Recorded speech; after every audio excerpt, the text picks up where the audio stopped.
Hello brothers and sisters, welcome to the final episode of our conversation with our brother, who took us through his life as he served his senior pastor, and the very system set in place to control the church of which he became a part of. If you are new here, this is Dangerous African Confessions HD, where we bring to you confession stories to help you make your own informed decisions about your walk with God and to help you live a purposeful life. Without taking much of your time, let us go and listen to the story. Please subscribe if you haven't done so, and also do like and share this video, so others out there can also benefit from this conversation, and hit the notification bell as well, so you will be notified anytime we upload videos. My brother, all the things you've heard me talk about is something that pains me a lot. But you see, this system and cartel goes way deeper than what people see and talk about. You see, I want to first of all point out something very important to the people, before I move on to talk about what we are here for. I want you to know that we don't have a pastor who is powerful and a pastor who is not. All that there is the fact that each calling has its own qualities and abilities. And the good Lord uses everyone to bless His holy name according to how He wants it to be done. Again, I want you to understand that the sickness that you may be suffering from, that you want to take to a pastor for deliverance, you should first of all understand that in this universe, there are laws governing this universe. And when you go contrary to those laws, you will have to pay for it. So, example, the lifestyle that you have been living for 20 years or so will either bring positive results or negative results to you. And when it happens like that, you only need to understand how God made His universe and its laws. Then you go back and reset your mind. That is being born again with a new mindset. Then from there, you start rewriting the things you did. You will see that the problems that you may be experiencing will start going away in gradual process. Let me explain the born again before someone says I don't know what I am talking about. To be born again is not simply raising your hands in church and accepting Jesus as your Lord and Savior. That is why a lot of people have done that, and they are still going through the problems that they were going through before they accepted Jesus as their Lord and Savior. You see, my brothers and sisters, when you come in contact with Jesus, it is your spiritual work that you are working on, as far as that act or that contact is concerned. So, when you are done with the spiritual thing, you now have to look at the physical thing, which Jesus will not do, because He has given you all the knowledge you need to work out your own salvation. So, by that, your physical realm, you will need practical things in order to eliminate all those negative consequences from your life. That is, the Bible says, what you sow, you will reap. So, if by mistake, or lack of knowledge and you have been sowing something for years, you will definitely reap the fruit of that thing you sow, and this is not spiritual attack on you. Whatever you may be reaping, may differ, depending on what you did. So, after accepting Jesus, you need to reset your own mind to its factory settings, just like when you were a child, then you start correcting all those wrongs. You will realize your life is in balance than most of the pastors you have been going to for prayers. I don't know if I am making sense to anyone out there. Now let's go into what I wanted to talk about. Sometimes, people do have a sense of judgment for some group of pastors as being too dark entities for their source of power and wealth. But I can tell you that those who the masses should fear is the ones that have this perception of being classy and have a very gentle way of doing ministry. They are even the very people that the congregation or the masses should be very much aware of when it comes to dealing with the dark powers. One thing that the people who might have the chance to listen to what I am going to say should take note of is the fact that, no matter who or what you believe in, if your pastor does have a contract or covenant with any evil or dark forces, you, the ones that submit under that pastor, automatically submit to that dark power also. I really want people to take note of that aspect of the ministry life they don't get the chance to hear about. Again, I want to let everyone know that I am not doing anything with the aim of tarnishing the image of Christianity or doing anything bad to the faith. But I seek to pass a message of something I have been a witness to, something I have been a part of, which at the end of the day will go a long way to hurt you without you even knowing. This is because, for your pastor to go through such a thing, you are definitely not his concern. All that he wants is to live a life that he has in his head, and promise you of something that is not true according to their own standards. I want to mention someone's name. And in mentioning his name, I do not seek to do any advert or whatever for him. But for some time now, I have been watching his videos, and anytime I go to the comment section and I see the same Christians that he is trying to open their eyes to this diabolic system insult him, I feel sad. The man, I believe, is a Nigerian. His name is Ebu Damina. I hope I got his name right. You see, my brother, when I listen to some of the things he talks about, I always go like, yes sir, you really know what you are saying.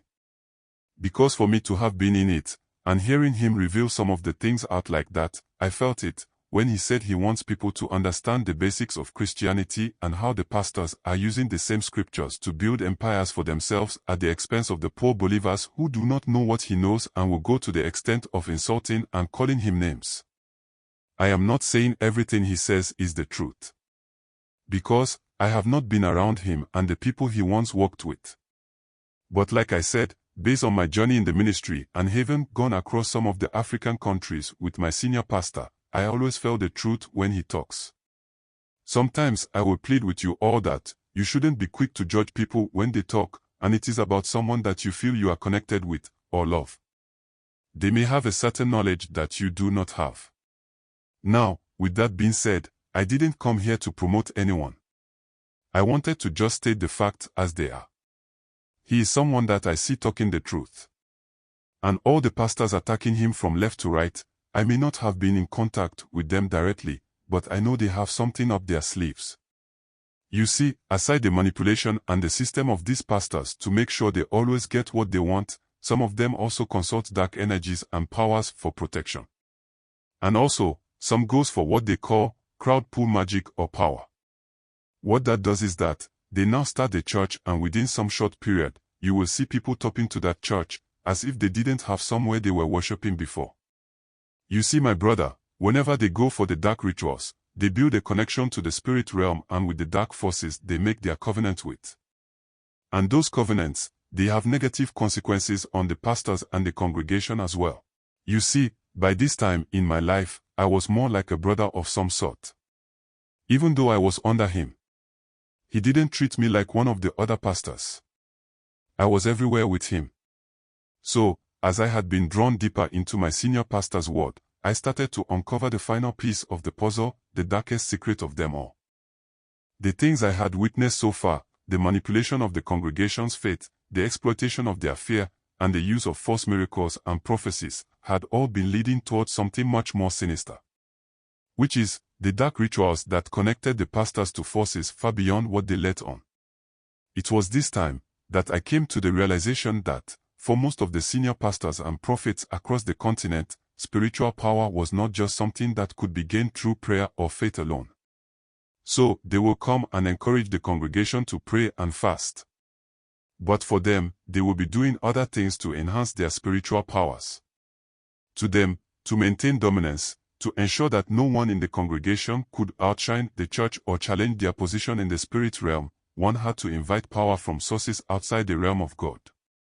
Reason why they will want to seek for such powers is that, already, they are using the name of the Lord to cheat the very children of God, of which God does not approve. So therefore, they can never go back to Him and ask for spiritual power and protection. So, to continue to keep you in the dark, as if God is still with him, he will go to some other place outside the very God he talks about.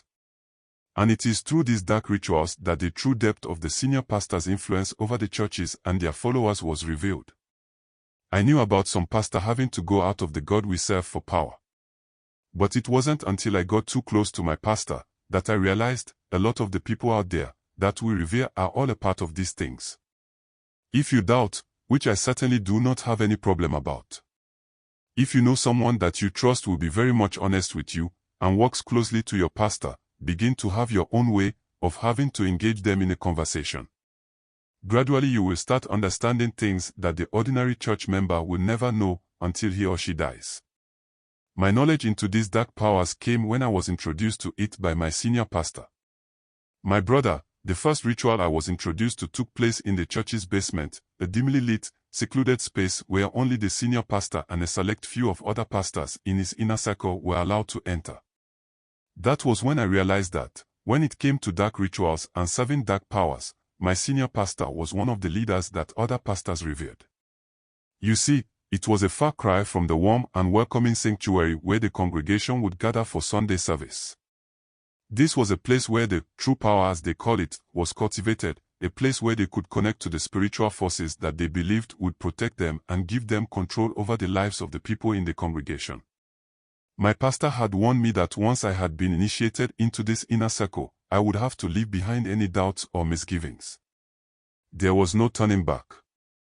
So, the day I was initiated, I followed him down a narrow staircase into the underground chamber. What I didn't know was that this was the first step into a world of manipulation and darkness, a world where the boundaries between good and evil were dangerously blurred. When we got there, the room was cold with an unsettling stillness. On the floor, a circle had been drawn in black chalk. It was large, big enough for several people to stand within. Around the circle were strange symbols and markings, some of which looked familiar, while others were completely foreign to me. They explained to me that these symbols were part of an ancient ritual that called on spiritual forces to protect the church and ensure its prosperity. The words they spoke seemed to carry weight and were powerful. As we stood there, waiting for the ritual to begin, I could sense a growing unease in the pit of my stomach. There was something wrong about this place, something I couldn't quite put into words.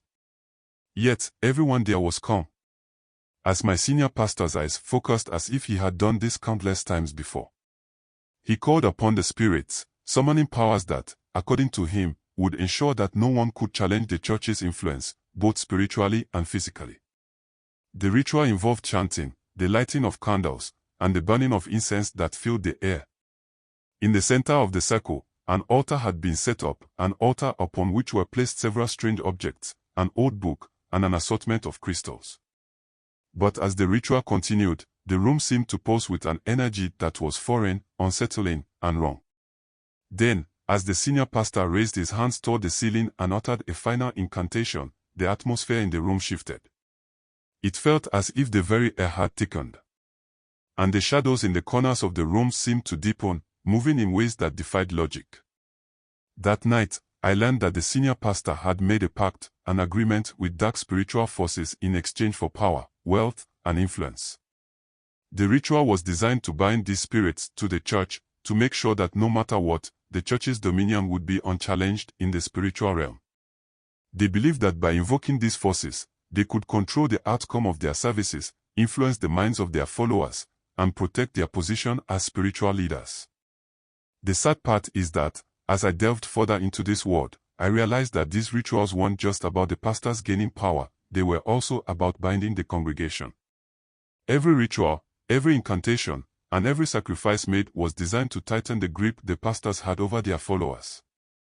My brother, I can say here that one ritual that was frequently performed involved the binding of the congregation's spirits to the church. Each pastor that has followers will stand in the middle, one after the other, and then bind their followers to his influence and the dark powers they consult. This thing is done in a way that they invoke the spirits of those who attended the church services. This I came to understand that it was a way to control people's thoughts and emotions. The pastors believed that by establishing this spiritual connection, they could manipulate the congregation's desires, push them toward giving more, and prevent any thoughts of rebellion or doubt from forming. My brother, I have witnessed a lot of things in ministry.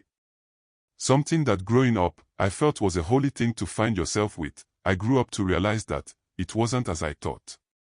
I witnessed one such ritual, where my pastor stood in front of the congregation, his arms raised high.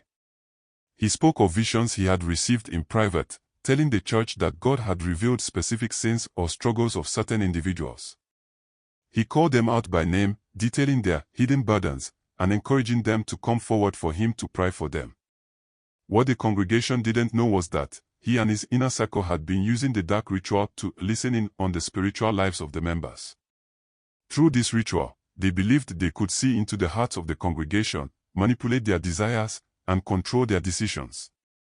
You see, the messages that my pastor claimed to have received were simply the result of the ritual, a way of convincing the congregation that he had divine insight into their lives. While my pastor and his inner circle believed that these rituals were strengthening their spiritual power, what they didn't realize was the toll it was taking on their souls. I began to witness a profound change in the senior pastor after each ritual. His demeanor became colder, more detached, as though the spiritual forces he had invited into his life were slowly taking over. When you are alone with him, you could see that there was a darkness in his eyes, a sense of emptiness that seemed to grow with every passing day.